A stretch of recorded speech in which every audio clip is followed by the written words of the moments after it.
ഓം ശാന്തി. 15/3/2025. ഇന്നത്തെ മുരളിയുടെ main points. മധുരമായ കുട്ടികളെ, ഇപ്പോൾ തിരിച്ച് വീട്ടിലേക്ക് പോകണം.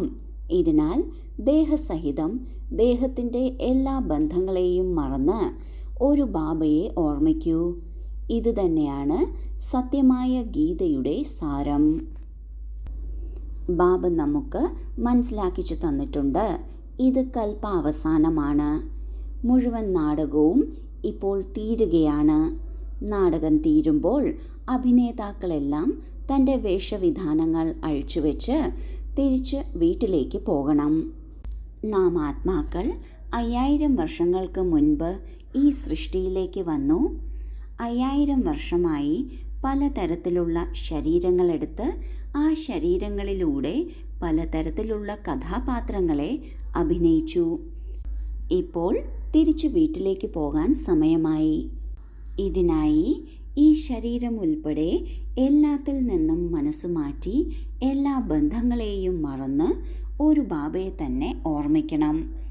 ഇത് തന്നെയാണ് യഥാർത്ഥ ഗീതയുടെ സാരം. എന്താണോ ബാബ എന്നും പഠിപ്പിക്കുന്നത്, അതിൻ്റെ സാരമാണ് ഇത്. ചോദ്യം: നിങ്ങൾ കുട്ടികളുടെ സഹജ പുരുഷാർത്ഥം എന്താണ്? ഉത്തരം: ബാബ പറയുന്നു, നിങ്ങൾ തികച്ചും നിശബ്ദരായിരിക്കൂ. നിശബ്ദരായിരിക്കുന്നതിലൂടെ തന്നെയാണ് ബാബയുടെ സമ്പത്ത് എടുക്കാൻ പറ്റുന്നത്. ബാബയെ ഓർമ്മിക്കണം, സൃഷ്ടിചക്രം കറക്കണം. ബാബയുടെ ഓർമ്മയിലൂടെ നിങ്ങളുടെ വികർമ്മം വിനാശമാകും, ആയുസ് നീളും. ചക്രത്തെ അറിയുന്നതിലൂടെ ചക്രവർത്തി രാജാവായി തീരും. ഇത് തന്നെയാണ് സഹജ പുരുഷാർത്ഥം. ബാബ നമ്മൾക്ക് പറഞ്ഞു തരുന്ന സഹജമായ പുരുഷാർത്ഥം ഏതാണ്? അതാണ് തികച്ചും നിശബ്ദമായിരിക്കൂ. നിശബ്ദമായി ഇരിക്കുക കൊണ്ട് ഉദ്ദേശിക്കുന്നത് അന്തർമുഖി ആകണം. എത്രത്തോളം നാം നിശബ്ദരായിരിക്കുന്നു, അന്തർമുഖിയായിരിക്കുന്നു, അത്രത്തോളം ബാബയിൽ നിന്ന് സമ്പത്തെടുക്കാൻ സാധിക്കും. ബാബയെ ഓർമ്മിക്കണം, സൃഷ്ടിചക്രത്തെയും ഓർമ്മിക്കണം. ബാബയെ ഓർമ്മിക്കുന്നതിലൂടെ വികർമ്മം വിനാശമാകുന്നു.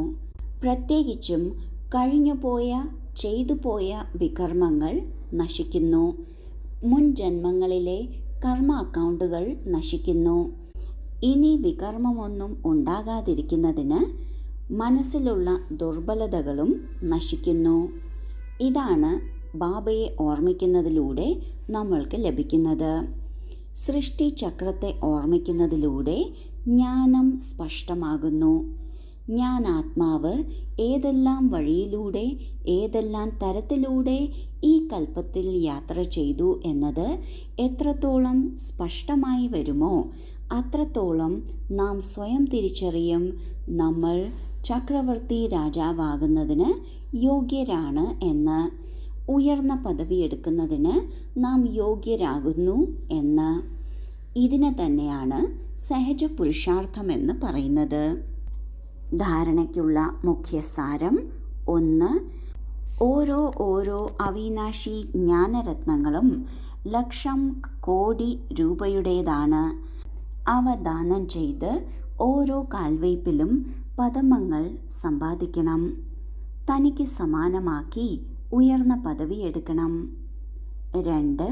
വികർമ്മങ്ങളിൽ നിന്ന് മോചിതരാകുന്നതിന് ദേഹി അഭിമാനിയായിരിക്കുന്ന പുരുഷാർത്ഥം ചെയ്യണം. മനസ്സിൽ എന്തെങ്കിലും മോശമായ സങ്കല്പം വന്നാൽ അതിനെ നിർത്തലാക്കണം. നല്ല സങ്കല്പങ്ങൾ വയ്ക്കണം. കർമ്മേന്ദ്രിയങ്ങളിലൂടെ ഒരിക്കലും തലതിരിഞ്ഞ കർമ്മം ചെയ്യരുത്. ആദ്യത്തെ പോയിന്റിൽ ബാബ പറയുന്നു, ബാബ നമുക്ക് തരുന്ന ഓരോ ജ്ഞാനരത്നങ്ങളും വളരെ വിലപിടിപ്പുള്ളതാണ്. ഈ ജ്ഞാനരത്നങ്ങൾ സ്വയം മനസ്സിലാക്കി മറ്റുള്ളവർക്കും ദാനം ചെയ്യുന്നതിലൂടെ നാം പദമങ്ങൾ ശേഖരിക്കുകയാണ്. നാം സ്വയം ഉയർച്ചയിലേക്ക് പോകണം. മറ്റുള്ളവരെ തനിക്ക് സമാനമാക്കി ഉയർന്ന പദവിയിലേക്ക് കൊണ്ടുപോവുകയും വേണം. രണ്ടാമത്തെ പോയിന്റിൽ ബാബ പറയുന്നു, ആത്മാഭിമാനിയായിരിക്കുന്നതിലൂടെ നമ്മളിൽ നിന്ന് വികർമ്മങ്ങളൊന്നും സംഭവിക്കില്ല. മനസ്സിൽ എപ്പോഴെങ്കിലും മോശമായ ചിന്ത വന്നാൽ തന്നെയും ഉടൻ തന്നെ ബാബയെ ഓർമ്മിച്ച് അതിനെ നിർത്തലാക്കണം, നല്ല സങ്കല്പം വയ്ക്കണം. ആ സമയത്ത് ബാബയെ ഓർമ്മിച്ചാൽ എങ്ങനെ ശരിയാകും എന്ന് ചിന്തിക്കരുത്. എപ്പോഴാണോ അസുഖം വരുന്നത് അപ്പോഴാണ് മരുന്നെടുക്കേണ്ടത്, അല്ലാതെ അസുഖം തീർന്നിട്ട് അല്ല. അതുപോലെ മായ എപ്പോഴാണോ മനസ്സിനെ ആക്രമിക്കുന്നത് അപ്പോൾ ബാബയുടെ ഓർമ്മയിലൂടെ ആ ആക്രമണത്തെ നിർത്തലാക്കണം, മോശമായ സങ്കല്പത്തെ തടസ്സപ്പെടുത്തണം. പകരം നല്ല സങ്കല്പം തന്നെ കൊണ്ടുവരണം. പ്രത്യേകം ശ്രദ്ധിക്കണം, നമ്മുടെ കർമ്മേന്ദ്രിയങ്ങളിലൂടെ ഒരു തലതിരിഞ്ഞ കർമ്മവും സംഭവിക്കരുത്. വരദാനം: ആത്മീയതയുടെ പ്രഭാവത്തിലൂടെ ഫരിഷ്ത സ്ഥിതിയുടെ മേക്കപ്പ് ചെയ്യുന്ന സർവരുടെയും സ്നേഹിയായി ഭവിക്കട്ടെ. ഏതു കുട്ടികളാണോ സദാ ബാപ്ദാദയുടെ കൂട്ടുകെട്ടിൽ ഇരിക്കുന്നത് അവർക്ക് ഈ കൂട്ടുകെട്ടിൻ്റെ വർണ്ണം മുഖത്ത് ആത്മീയതയുടെ പ്രഭാവത്തിൻ്റെ രൂപത്തിൽ കാണപ്പെടുന്നു. ഈ ആത്മീയതയിൽ ഇരിക്കുന്നതിലൂടെയാണ് ഫരിഷ്ത സ്ഥിതിയുടെ മേക്കപ്പ് സ്വാഭാവികമായും ഉണ്ടാകുന്നത്.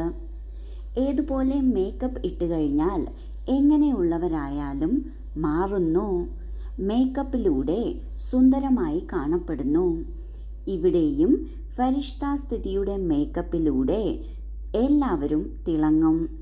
ഈ ആത്മീയ മേക്കപ്പ് സർവരുടെയും സ്നേഹിയാക്കി മാറ്റുന്നു. ബാബയുടെ കൂട്ടുകെട്ടിൽ ഇരിക്കുന്നതിലൂടെ ആ കൂട്ടുകെട്ടിൻ്റെ പ്രഭാവം ആത്മീയതയുടെ പ്രഭാവം പോലെ മുഖത്ത് കാണപ്പെടുന്നു. ഈ ആത്മീയത തന്നെയാണ് ഫരിഷ്ത സ്ഥിതിയുടെ മേക്കപ്പ് എന്ന് പറയുന്നത്. ആരിലാണോ ആത്മീയതയുള്ളത് അവരിലൂടെ ഫരിഷ്ത കാണപ്പെടുന്നു. എത്രത്തോളം ഈ ഫരിഷ്ത സ്ഥിതിയുടെ മേക്കപ്പ് നമ്മളിലുണ്ടോ അത്രയും നാം തിളങ്ങാൻ തുടങ്ങുന്നു, എല്ലാവരുടെയും സ്നേഹിയാക്കി മാറ്റുന്നു. സ്ലോഗൻ: ബ്രഹ്മചര്യവും യോഗവും ദിവ്യഗുണങ്ങളുടെ ധാരണയുമാണ് യഥാർത്ഥ പുരുഷാർത്ഥം. ഓം ശാന്തി.